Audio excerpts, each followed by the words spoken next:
As with all the astrology info that has been given to me by Thoth, that is presented in these videos, they are snapshots. They're obviously not the whole enchilada. They are going through just what he wishes to highlight at the time. So with Aquarius, he's highlighting the strong connection between Aquarius and Taurus. From the perspective of the Lemurian astrology, Aquarius and Taurus work together in a very cohesive manner. Note that all of these videos are really addressing the ascension dynamics and how this relates to Earth in that way, that even back then, in those ancient days in Lemuria, was something that was a focus for the Lemurians at that time. Their whole program of light was, we came down to create a path for healing. A long story, so I won't go into all of that. And now we are looking at how we focus that path back into the stars, back home. And it's not to the old home, exactly. It's from the same root of the tree, but it's to the new home, the new Earth star. So this particular presentation here with Aquarius is going to be speaking about Taurus as well. Once we go through it, I'll have a little more to say about it all. Aquarius is the sign of mankind and represents the angelic God seed in humanity expressed through the template of the Adam Kadmon.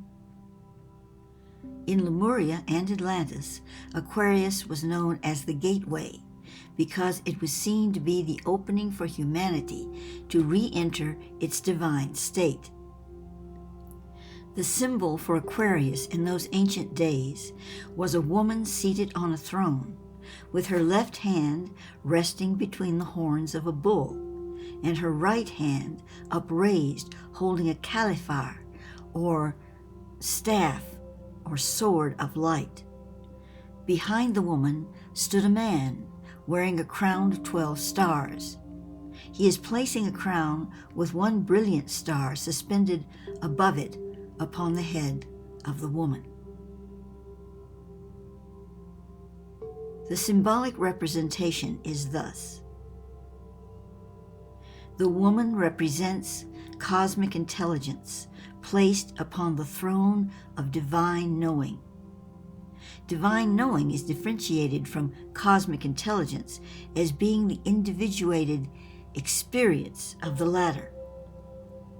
The woman's left hand represents the feminine quality associated with the ability to feel and sense within the heart.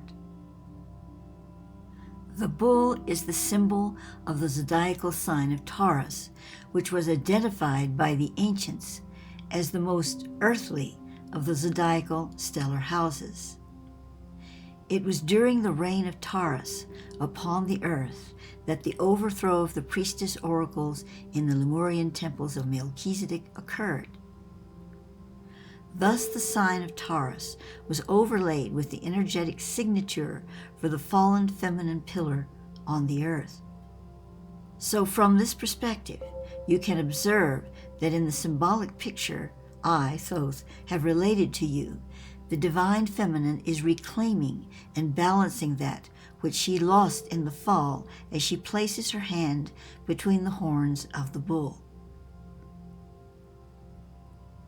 The bull and cow were sacred to the ancient Lemurians, having been symbols of the sacred Solarius, or great central sun.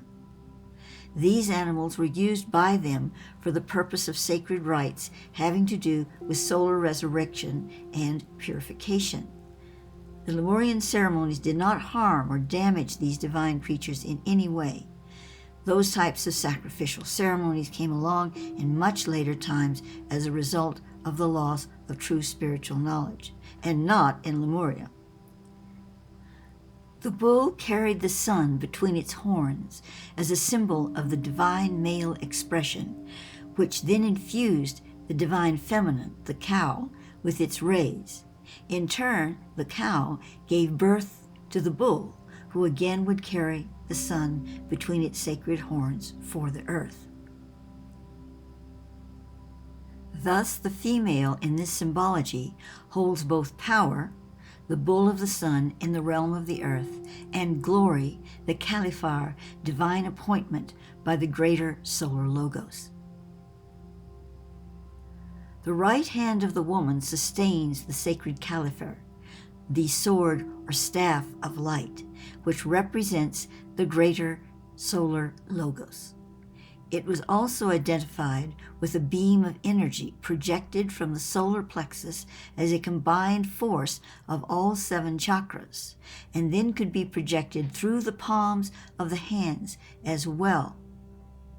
In later periods of Lemuria and Atlantis, swords were created, sword staffs, because actually they look more like staffs than swords, were created that were then charged with light through the sacred procedures.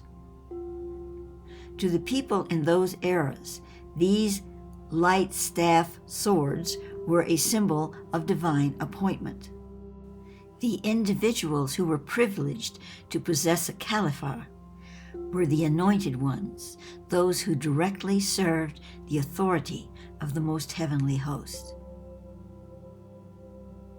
The man standing behind the woman is the king of the Mazzaroth. Mazzaroth is hosted by the system of 12 heavens in our zodiac, and is an aspect of the Adam Kadmon that is still active through the light imaging thresholds of the zodiac. Now, the Adam Kadmon is the template for humanity.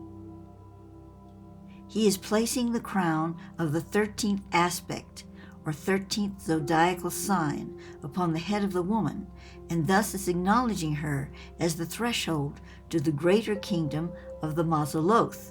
Mazzaroth is a higher system of 13 heavens.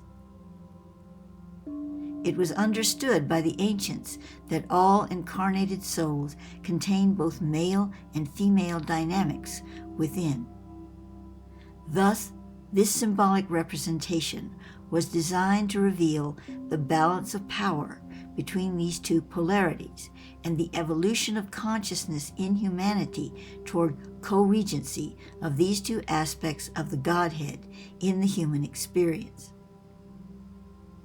While the sign of Gemini represents equal rulership between the masculine and feminine energies, Aquarius hearkens to the divine power inherent within the act of co-rulership between these two polarity expressions in the divine image and similitude.